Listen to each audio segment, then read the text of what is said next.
चलिए आज के इस वीडियो में हम कक्षा 12 गणित की बहुत ही इंपॉर्टेंट सवाल के बारे में बात करने वाले हैं। जैसे कि ये सवाल बोर्ड एग्जाम में हर बार 8 नंबर की आती है और ये पक्का आएगी, ये तो 100% है। और बाकी बहुत सारे बच्चे कमेंट करते हैं कि क्या ये जो सवाल आपने बताया है ये कंफर्म आएगी कि नहीं आएगी, और आएगी तो 8 नंबर की आएगी, सही या झूठ। बहुत सारे बच्चे कहते हैं कि हम गलत कहते हैं कि ये 8 नंबर की आएगी। तो आप यहाँ पर देख सकते हैं, ये देखिए ये पूछी भी गई है जो है सेम ऐसे ही सवाल। देखिए हम आपको बार बार एक ही चीज कहते हैं कि आप सवालों को रटिए नहीं।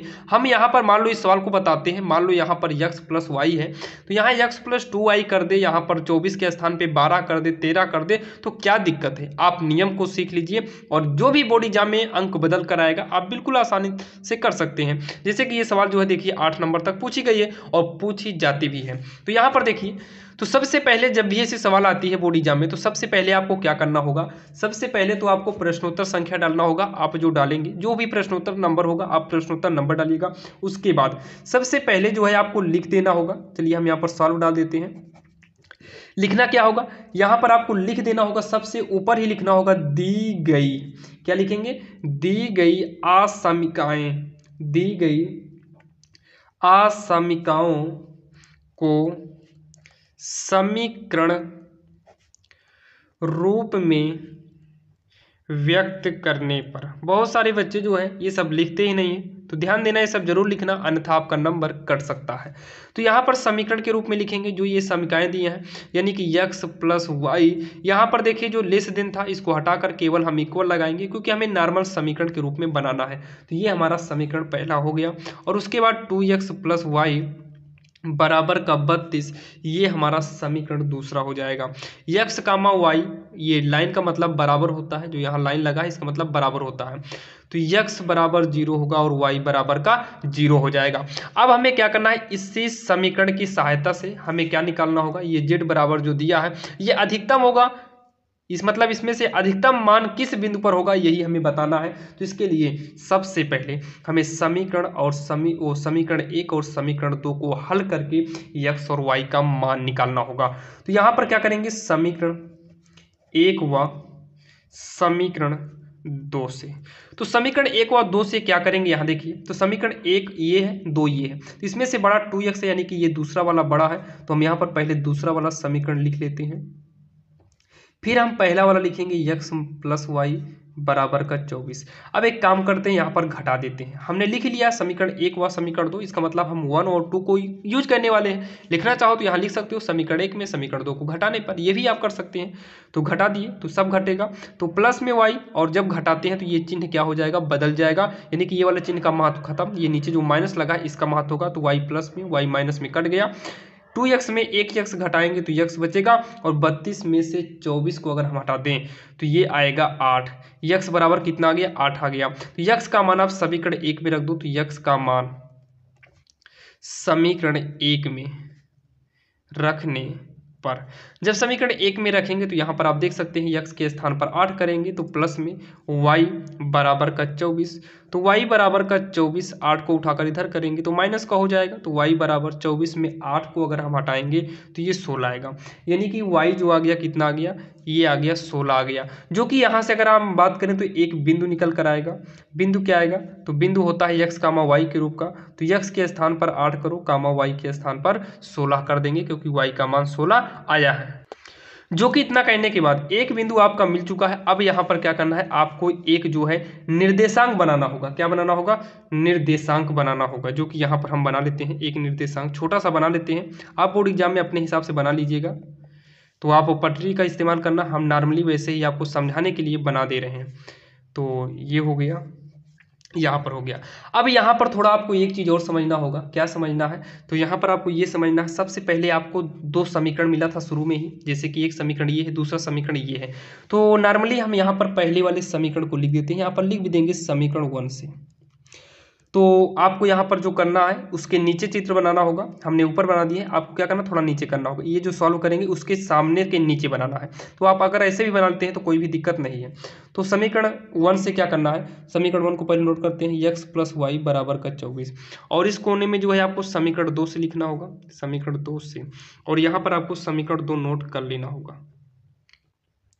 अब उसके बाद यहाँ पर अगर आप देखिए तो दिया है x बराबर 0, y बराबर 0। यहाँ देखिए ना x y क्या दिया है, 0 से बड़ा है, x y बड़ा है 0 से या फिर बराबर है 0 के, यानी कि x और y दोनों जो है 0 हम कर सकते हैं। अच्छा आप ये बताइए, अगर इस समीकरण में हम x बराबर 0 करें तो y कितना आएगा, तो आप कहेंगे 24 आएगा। कितना आएगा, 24 आएगा। और यहाँ से एक बिंदु निकल कर आएगा 0,24, आएगा कि नहीं, आएगा। अगर हम y बराबर 0 कर दे तो वो x कितना आएगा, अगर y 0 करोगे तो x बराबर भी 24 आएगा। तो यहाँ से जो एक बिंदु निकल कर आएगा x के स्थान पर 24,0 होगा। आप ये कंफ्यूज मत होना कि 0,24 होगा, क्योंकि पहले x को लिखा जाएगा तो x 24 y 0 आएगा। और वैसे इसमें भी जो है अगर हम बात करें, ध्यान से देखना, अगर हम x को 0 कर दें तो y कितना आएगा, अगर ये x को 0 करेंगे तो 0 2 के 0 हो जाएगा, यानी कि ये सब 0 होकर हट गया, तो y के बराबर में बचा कितना, 32 बचा। और इसी में दूसरे हम बिंदु की बात करें, दूसरे बिंदु की बात करें, जैसे मान लो दूसरा बिंदु क्या है, y अब की 0 करेंगे तो x कितना आएगा, तो y को 0 करेंगे तो y वाला हटा दो इसमें से, तो 2x बराबर 32 होगा, तो 2 को पक्षांतर करेंगे 16 आएगा, यानी कि x का मान 16, यानी कि 16,32 आएगा। इन दो बिंदुओं को यहाँ पर इसी निर्देशांक पर आपको दिखाना पड़ेगा। तो कैसे दिखाएंगे, तो पहले इसको हम दिखा लेते हैं। 0,32 मतलब x पे 0 और y पे 32 है, y पे क्या है, नहीं 24 है, y पे कितना है, 24 है। अगर हम इस लाइन पे लगभग हम y को 24 यहाँ मान लेते हैं, y को 24 यहाँ मान लेते हैं, तो ये 0,24 हो जाएगा। ध्यान देना छोटा लिख रहे हैं क्योंकि हमने छोटी लाइन बनाया है, 0,24।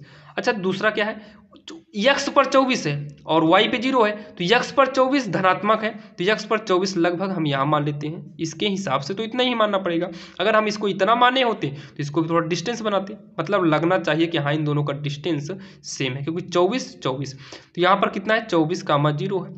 अब क्या करना है, इसी को जो है आपको मिला देना है, इसी को मिला देना है। आगे बढ़ाना चाहो तो आगे भी बढ़ा लो, इधर भी आगे बढ़ा लेते हैं, पटरी से आप मिलाइएगा।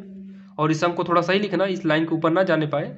इतना कहने के बाद इसी में आप लिखना चाहो तो ये भी लिख सकते हो, इस रेखा का समीकरण यानी कि x प्लस वाई बराबर 24, तो x प्लस वाई खोलकर 24 कर दो। इसमें आएंगे तो x पर 0 y पर 32, मतलब y पर 32 गया है, तो इसको हम जो है और उठा देते हैं, और उठा देते हैं। लगभग 32 हम यहाँ पर मान लेते हैं, 32 कहाँ मान लेते हैं, यहाँ पर मान लेते हैं। दूसरा नंबर x पर क्या, हाँ x पे कितना है 16, तो ये x पर 24 इतना गया था, तो 16 बताइए इधर जाएगा या अंदर, तो आप कहेंगे अंदर ही रहेगा 16, लगभग 16 को यहाँ मान लेते हैं।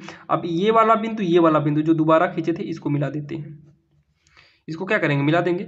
यहाँ पर कितना है 32 गया है y पर, तो x वाला 0 होगा, कामा 32, ये जो है 16 कामा कितना हो जाएगा 0, क्योंकि x पर 16 प्लस का था, तो x पर 16 इसी लाइन में, ये x लाइन है यानी कि x अक्ष है, और ये जो है नीचे वाला जो है ये y अक्ष है। इस हिसाब से जो है हम x पर इतना दिखाए, y पर उतना।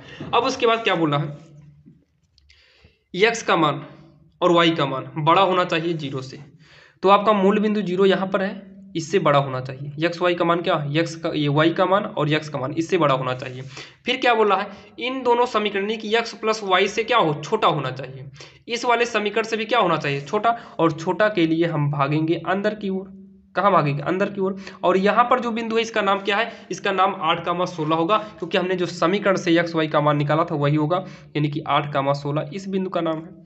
तो इसी वाले को हमें घेर के रखना होगा, यानी कि इसी को हमें रंगना होगा।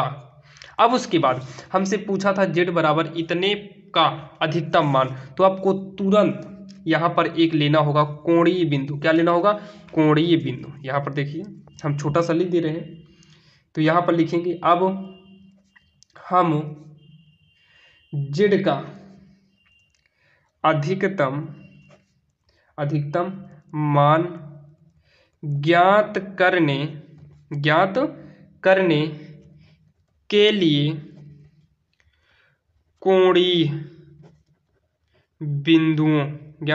लिए कोणीय बिंदुओं का उपयोग करेंगे। तो यहाँ पर लिखेंगे कोणीय बिंदु, और यहाँ पर लिखेंगे z के संगत, क्या लिखेंगे, z के संगत मान। तो कोणीय बिंदु कितने हैं, यहाँ पर आपका 0,0 होगा, तो पहला हम शुरू करते हैं 0,0 से। दूसरा आइए 16,0 है, तो 16,0 करेंगे, और आगे से बढ़ेंगे, आगे नहीं जाएंगे क्योंकि रंगा हुआ पार्ट यहाँ पर 8,16 है, तो यहाँ पर 8,16 कर देंगे। और यहाँ पर हम एक पेज और ले लेते हैं, जैसे कि यहाँ पर अब देखिए अगला क्या है, एक बिंदु हो गया, 2 हो गया, 3 हो गया, चौथा कितना है 0,24 है। तो इसी के नीचे जो है ले लेते हैं 0,24। अब क्या करेंगे, जेड बराबर, चेक करिए हमें जेड बराबर क्या दिया था, तो जेड बराबर 150 एक्स प्लस का 250 यानी कि 250 वाई था। तो यहीं पर सेट कर लेते हैं, तो यहीं पर लिख देते हैं ब्रैकेट में इसी के जेड बराबर कितना था 150 एक्स प्लस में 250 वाई था। अब यहाँ देखिए अगर हम x के स्थान पर 0 और y के स्थान पर 0 करें तो 0 से गुणा करेंगे 0, 0 से गुणा करेंगे सब 0 यानी कि z बराबर 0 आएगा। दूसरे में अगर हम बात करें x के स्थान पर 16 रखेंगे और y के स्थान पर 0, तो ये ऑलरेडी 0 हो जाएगा और 16 से इसमें गुणा करेंगे तो 16 0 0, 16 पंची 80, 16 के नाम 16, 8 से 14 यानी कि 2400 आएगा। कितना आएगा 2400 आएगा। और बात करें अगर 8,16 पर, तो यानी कि यहाँ पर x के स्थान पर 8, y के स्थान पर 16 रखेंगे तो ये दोनों मिलाकर यानी कि आएगा टोटली आएगा 5200 आएगा। जेड बराबर कितना आएगा 5200 आएगा। और यहाँ पर तीसरा यानी कि ये लास्ट वाला जो है 0,24 जो है, अगर इसमें हम जेड का मान निकालें तो x के स्थान पर 0 करेंगे ये 0 हो जाएगा और y के स्थान पर 24 करेंगे तो 24 से गुणा करेंगे तो ये आएगा 6000। अब यहाँ पर पूछा है कि अधिकतम मान क्या होगा, तो अधिकतम मान कौन सा, इसमें सबसे अधिक कौन है, तो आप कहेंगे कि हाँ 6000 है। तो यहाँ पर लिख देंगे अधिकतम, क्या लिखेंगे अधिकतम, ब्रैकेट मार देंगे और लास्ट में लिखेंगे अतः बिंदु 0,24 पर अधिकतम मान 6000 होगा। और यही आपको बोर्ड एग्जाम में करके इतना कहने के बाद आपको यहाँ पर क्या डाल देना होगा आंसर, या फिर उत्तर डाल सकते हैं और यही आपका फाइनल आंसर होगा। लास्ट में आपको यही पूछा था तो आपको लास्ट में ये जरूर लिखना होगा अतः लगाकर और यही आपका फाइनल आंसर होगा। अगर आप इतना कर देते हो तो आपको पूरे 8 नंबर कहीं पर भी नहीं जाएंगे। और कभी कभी ये सवाल जो है 5 नंबर की पूछता है तो ध्यान देना जब 5 नंबर की पूछेगा तो और इजी करके पूछेगा। तो चलिए आपको ये वीडियो समझ में आ गया होगा। तो चलिए मिलते हैं किसी अन्य वीडियो में और ऐसे ही वीडियो के लिए हमारे इस चैनल को सब्सक्राइब जरूर करिएगा। और अगर आपको और भी वीडियो चाहिए तो हमने ऑलरेडी वीडियो बना दिया है, आप जो है डिस्क्रिप्शन में जाकर प्लेलिस्ट मिलेगा जहां से आप सारे वीडियो को लाइन से देख सकते हैं। बाकी अगर आपको प्लेलिस्ट ना मिले तो आप डिस्क्रिप्शन के प्लेलिस्ट में जाकर वहां से देख सकते हैं। चलिए मिलते हैं किसी अन्य वीडियो में, तब तक के लिए जय हिंद।